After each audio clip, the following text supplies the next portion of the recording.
niya na mga tol. Yun yung pala yung tsura niya, umusok doon sa dulo. Yung naglilinis sa ilalim ng helmet ko. 5 tao. Babarbecue na kami dito.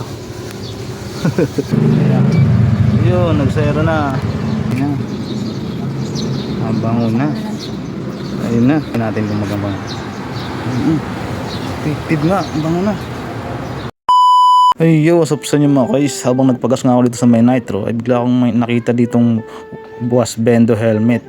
Ito halagang 25 pesos lang daw siya, kaya hindi agad ako nagdalawang isip na isipin yung pag-iisip ko na maglabas siya dahil nangangamoy na impacto ang aking helmet mga guys. Kaya binibili ko na agad dito sa may bantay para maumpisahan na yung paglalaban ng ating helmet mga guys. Kaya nangangamoy impacto na talaga siya. Binayaran ko nga siya ng buo.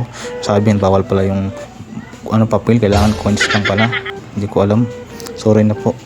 So ayan, binigay ko na yung coins niya mga guys para mapag-start ng malabhan ang ating nangangamoy-impactong helmet. Tulog na nga natin yung coins para ma-start na yung paglalaban natin mga guys. Kaya na, tingnan natin kung epektibo ba talaga to at mabango yung paglalaban nila dito sa bento machine na to. Halagang 25 pesos. Hihintayin na natin pag umusok. Pag umusok nga daw, ibig sabihin mag-start to siya ng paglalaban mga guys. Ayan siya. Ayun na, at umusok na nga siya mga guys. Hala, ang kapal ng usok. Hindi ko na nakikita yung aking helmet mga guys.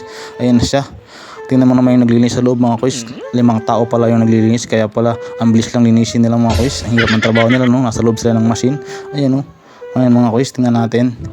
Para naman kung nagluluto ng barbecue dito, ang ng usok niya mga kuys. Tingnan mo siya sa taas, so ayun, no? Para nagluluto na kami ng barbecue dito. Hindi ko na nakikita yung aking helmet mga kuys. Kaya hintayin natin ng pagkatapos daw ng oras na yun. Sabi niya pag natapos yung oras sa loob na yan at pwede na siyang buksan at tapos na yung paglilinis. At ayun na nga, tapos na yung paglilinis ng ating helmet mga kuys. Tingnan na natin at kinuha na ni ate. Tingnan natin yung resulta kung mabango ba talaga yung paglilinis dito. Bango check. Ayan na siya mga kuys, so umuusok pa yun sa ilalim. Tingnan natin kung maganda talaga yung usok na ito. Mabango talaga yung pagkagawa na ito.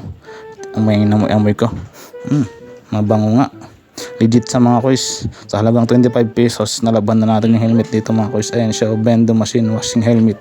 Dito lang to sa may Nitro. Ayan sa Along Rohali, Taguig City. Kaya pumunta na kayo dito kung mabaho na yung helmet ninyo. Let's go!